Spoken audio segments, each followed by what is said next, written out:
Les cliniques clandestines supposent qu'elles ne sont pas prédéfinies. C'est des structures qui sont cachées. Ce que je peux vous donner comme réponse à votre question, c'est le nombre de structures que nous avons visitées depuis le début de la mission. Parmi ces structures, combien on a trouvé non conformes? Et éventuellement, combien sont dans des situations complexes? Et qu'est-ce que ça va devenir? C'est votre question. Au total, depuis le 26 décembre, nous avons visité 130 structures.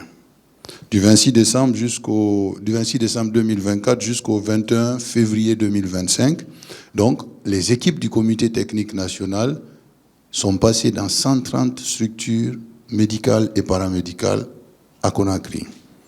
Parmi elles, 64 ont été trouvées conformes, 66 non conformes, et parmi les non conformes, il y a 3 structures dans lesquelles on a trouvé des pratiques illégales.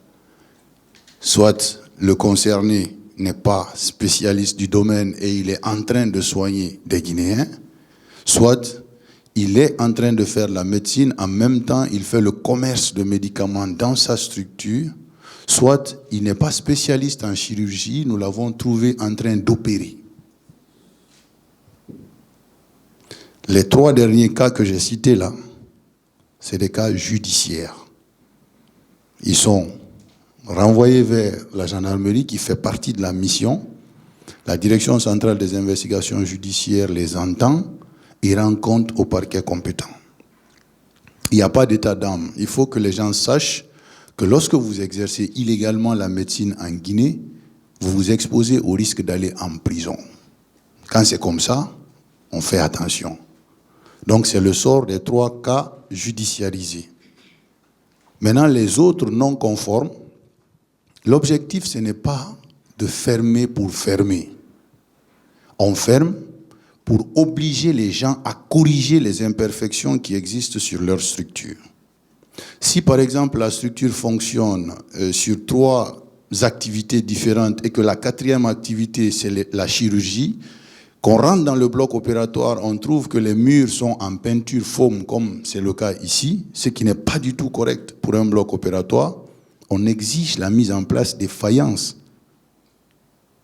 Ça évite beaucoup de problèmes. S'il y a des problèmes de cloisonnement au niveau de la structure, en tout cas tout ce qui va dans le non-respect des normes, nous mettons les gens dans un processus de normalisation. C'est-à-dire que même si tu as des documents, tu ne peux pas te permettre d'exercer dans certaines conditions. Et nous, quand on les découvre, ces conditions anormales, on vous contraint à régler ces problèmes afin de vous laisser continuer à exercer tranquillement. Donc, à votre question, c'est la réponse que je peux donner. Merci.